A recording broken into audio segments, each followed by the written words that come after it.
I'm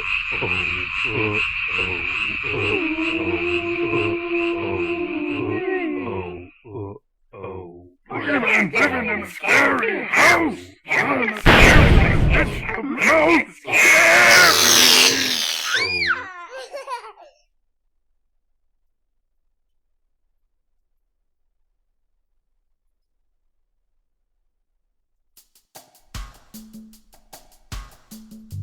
Tonight's episode is sponsored by Bud+Lather, handcrafted in Oregon. Why should you try Bud+Lather? Because Bud+Lather is real soap. Most soap companies can't call their various bars actual soap due to the process and ingredients that go into them. Bud+Lather takes it back to basics, using all natural ingredients and infusing them with CBD-rich terrapin-inspired blends. Choose from mint, eucalyptus, tea tree, as well as their original scents, and the brand new purple haze. Wouldn't you rather use Bud+Lather?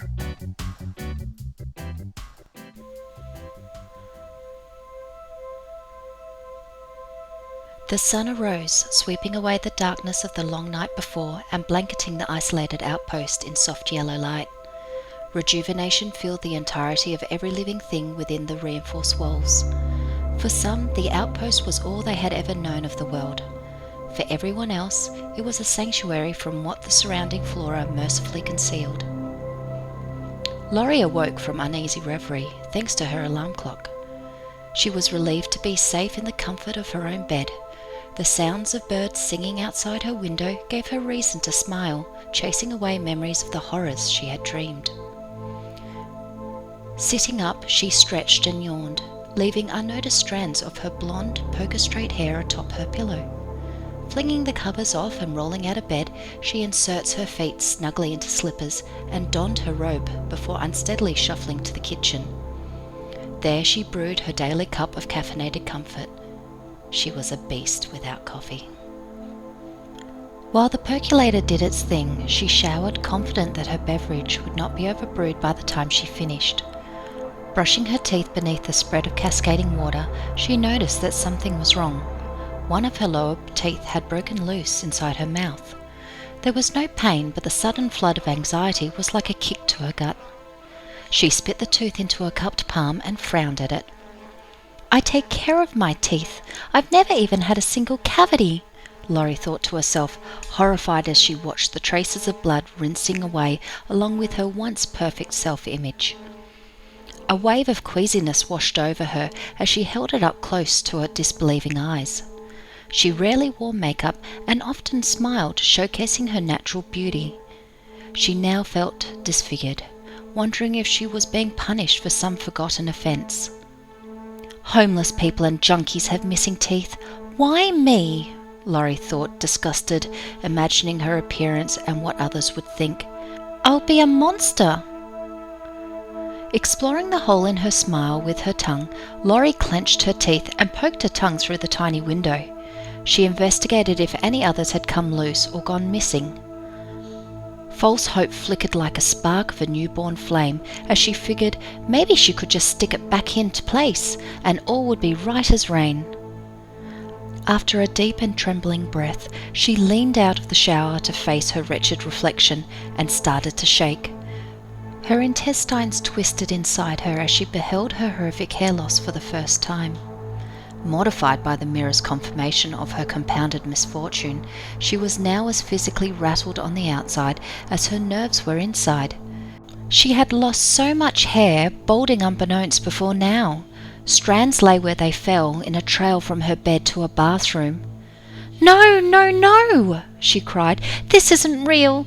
This can't be!" A sudden crash from the kitchen made Laurie's heart race.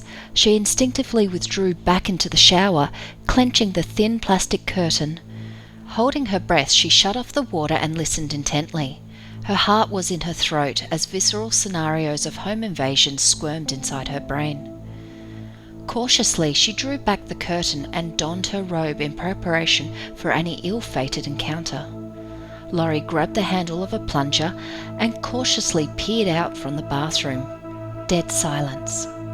Standing behind the bathroom door, she scanned the living room and what she could see of her bedroom for what felt like forever. Laurie contemplated her next move. She could try to surprise the intruder, she could run to the phone and call for help, or she could just dash for the front door and hope to get away. Her head spun. She would at least need a description of the intruder for the police.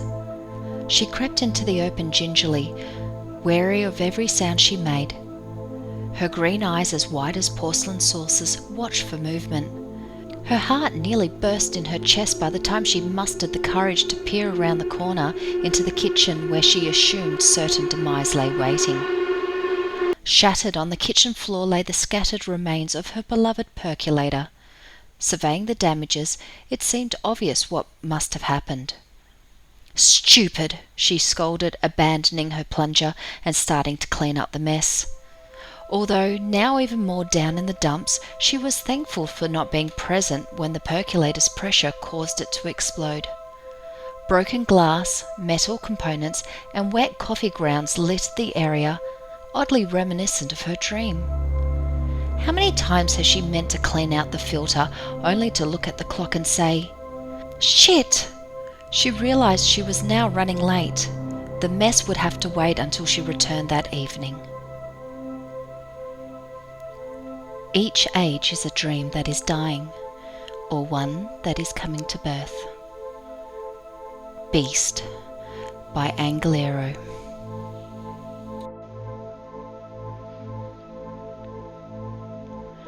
The warm sun sunk low as the day neared its closing. Laurie sat behind her desk grading papers.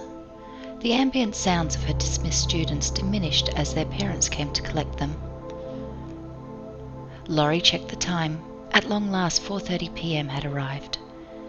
She packed up the remainder of the students' papers to take home with her, where she could try to deal with her hair loss problem. As someone who had adored ash blonde hair, now closely guarded beneath an old bowl cap, every lock she lost made the image of the monster she was becoming clearer in her mind. It was already getting dark out when she'd stop at the main office to punch her time card. The school nurse, Miss Clara, was at her desk. She seemed to be urgently searching through a pile of medical books. "Good night," Laurie said, announcing her presence so not to startle the 80-some-year-old woman. Absorbed in her task, Clara gave no hint of acknowledgement. It seemed odd. She was always so polite. "Have a good night," Laurie said louder, earning a dismissive wave of the elderly woman's hand. Okay, Laurie thought, leaving Clara to do whatever it was that she was so fully focused on in those books. It's not like she's deaf. Arriving at her parked car, she popped open the trunk, tossed her attaché of papers and personal supplies in, and closed the lid with a heavy slam. Laurie yelped, startled by one of her hearing-impaired students tugging at her blouse. "Brandon?" she signed with her hands. "What's up, sweetie? What are you still doing here?" "Nobody came," he signified. "Did anyone call your dad?" Laurie inquired, assuming he was running late. Brandon shook his head, distraught. Laurie took Brandon by the hand to the school office. She hoped the boy's father was only delayed and hadn't outright forgotten his own son. "What if I wasn't here? Aren't there already enough missing kids on the side of milk cartons?" They found the office doors to be locked, although some lights inside remained on. "Clara!" Laurie called out, banging her fist on the door. Nothing. No answer from inside. The school nurse had apparently forgot to shut off the remaining lights before leaving, but Laurie hadn't seen her pass. Where could she have gone? "Seriously?" Laurie breathed, annoyed by everyone's irresponsibility. The ticked-off teacher tried to spy Clara through a nearby window. Instead, atop Clara's medical text, she saw several wads of blood-stained tissue littering the desk. Annoyance was suddenly replaced with concern for the elderly nurse's well-being. Was she experiencing a nosebleed? She must be in the staff washroom. Laurie led Brandon by his hand to the back of the office, where the washroom's only window was located. There she called out to Clara again, approaching the window and peeking inside. She saw more bloody tissues, a bloody toothbrush, and a discarded toothpaste tube atop the trash bin, but no other trace of the missing woman. Brandon startled Laurie again, tugging at her pants. "Someone in there?" he motioned, pointing at the window. "No," Laurie answered. "I guess she went home." It was getting dark, really dark, fast. The normally calm roads felt like driving on a racetrack, as everyone seemed in a hurry to get somewhere. Laurie suppressed the aggravation she felt towards being saddled with the unexpected responsibilities of getting her student home safely. She pulled over at a payphone and tried to contact Brandon's derelict dad, resulting in another failure. Time went on, and irritation again turned into concern. What if there was an accident? Laurie wondered to herself. What if his father is in the hospital somewhere? Brandon signalled that he was hungry. He hadn't eaten since lunch. Laurie figured fast food was a fair option. Maybe they'll have a landline I can use. The road spat them out alongside a local fast food restaurant that was famous for its burgers. The well-lit sign that normally stood tall outside was downed, pinning a semi-truck beneath it. The truck's cab was empty. Not empty, however, was the restaurant's dining area. Laurie slowed just enough to confirm what she was seeing. Wisps of black smoke escaped the dining area's shattered windows. Inside was an inky amorphous mass amidst flickering lights. Writhing. What's going on in there? What is that awful smell? Laurie heard wailing, a greatly pained moan like something from a nightmare. Panicked, she pressed the gas pedal to the floorboard. Brandon began frantically forming words with his fingers. "Sit tight, honey, they look closed," she swiftly signed. She was thankful he hadn't heard whatever it was. How would she even explain it? They halted behind a sea of red tail lights. Yellow hazard lights blinked in step with the bonging sound of opened car doors. People were making their way on foot towards the front of a long line of stopped traffic. "What's happening?" Brandon pleaded, his confusion nearly full-blown panic. "Must have been an accident," Laurie motioned. "We have to wait until they sort things out, okay?" Brandon agreed, trusting. Laurie tried the radio, but only got static. She had to keep Brandon calm. She had to keep herself calm. Nothing made sense, and everything seemed ominous. She rolled down her window. "Excuse me," she beckoned to a passerby. "Can I talk to you?" The stranger's shadow enveloped the car. "Hey, sorry," Laurie apologized. "What's going on up there? An accident or—" She paused, unsettled by the face of the balding woman approaching her window. Bloody wads of fabric plugged the holes of her nearly toothless mouth.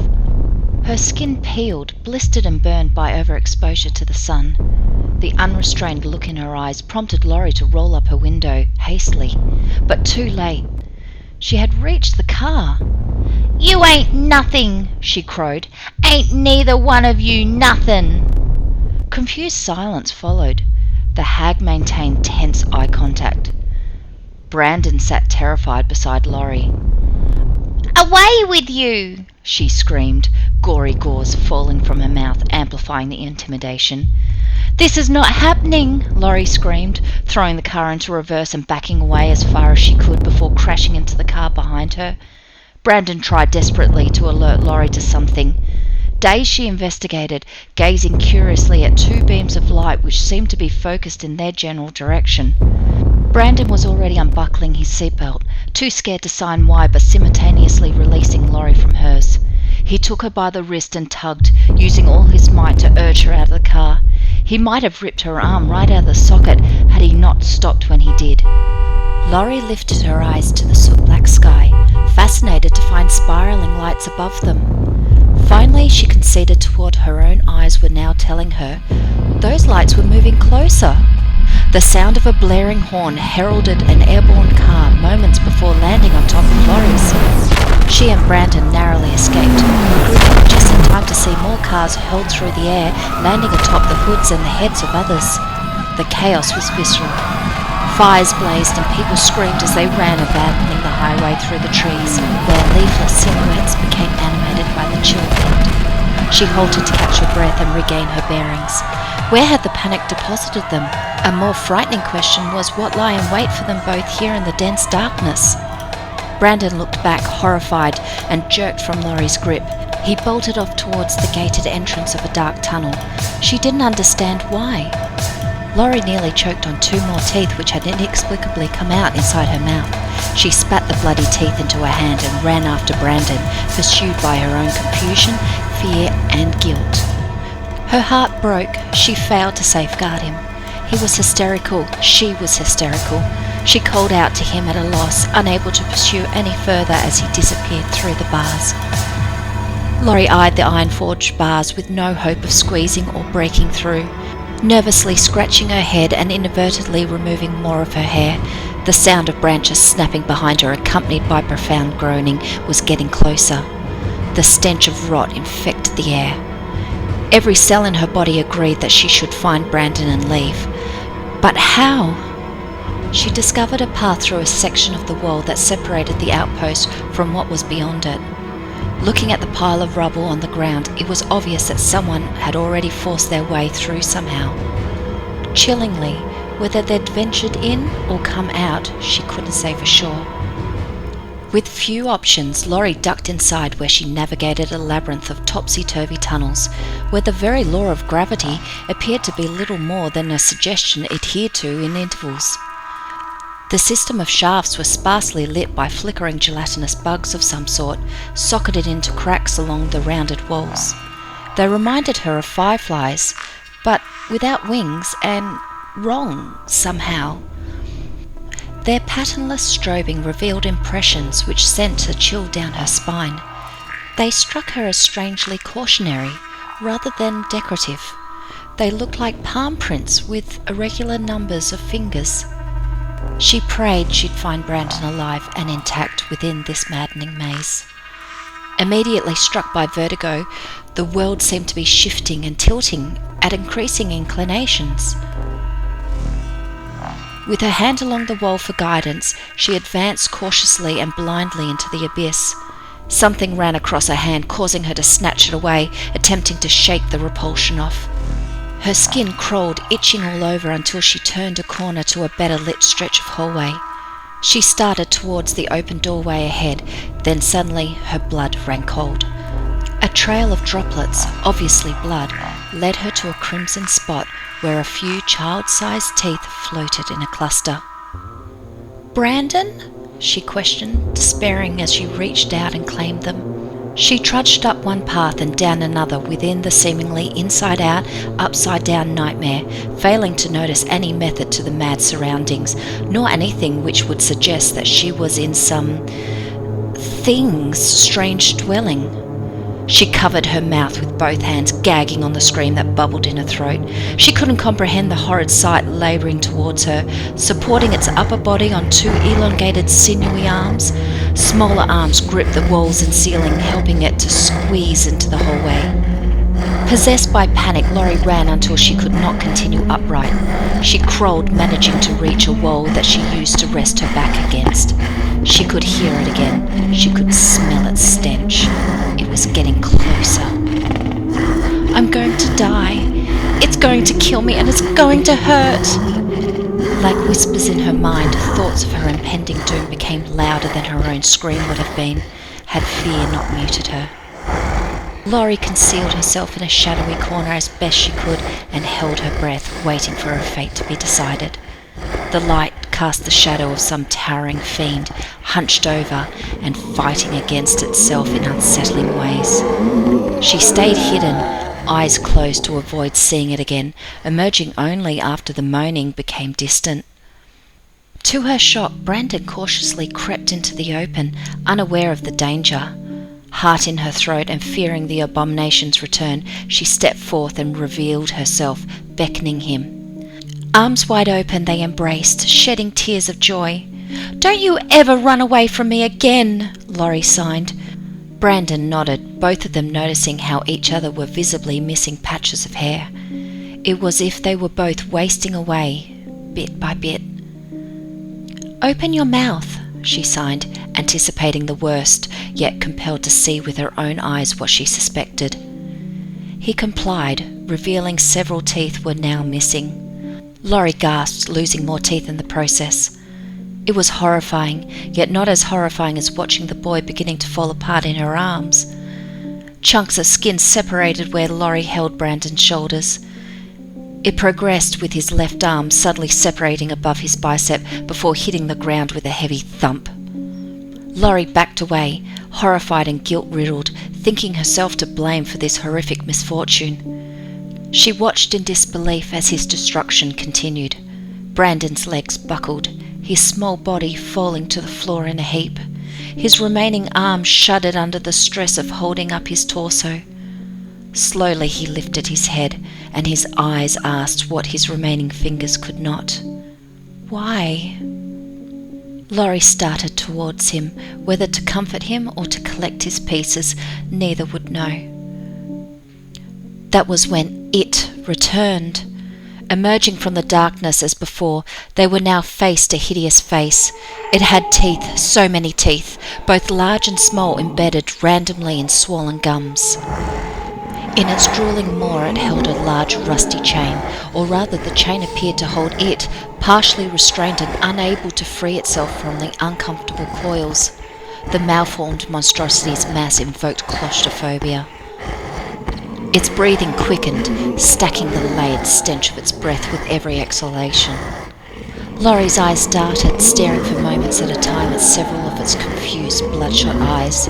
It looked anguished and distressed, to the extent that a violent explosion seemed imminent. Suddenly it became a race to see who would break first. Their terrified cries crashed like two swords in mortal conflict. Laurie spun around, running as fast as her tired legs could manage. The thing ran as well, but in the opposite direction. Laurie lost a shoe filled with toes as she fled, limping on a stump after the entire foot followed. Deeper into the darkness, forward and towards the light, they both raced, neither daring to look back. As one lost more of herself, the other found hope, where the dawn's piercing rays penetrated her uneasy reverie. By dawn, the sound of birds singing outside would give her cause to smile a toothy grin, already forgetting the horror she had dreamed of. Safe and warm in her nest, she was free of the nightmarish world and the crumbling creatures that inhabited it. As per her regular routine, she would proceed to slowly raise her upper body and crawl towards the kitchen, where she would brew her daily cup of caffeinated comfort. She was a beast without coffee.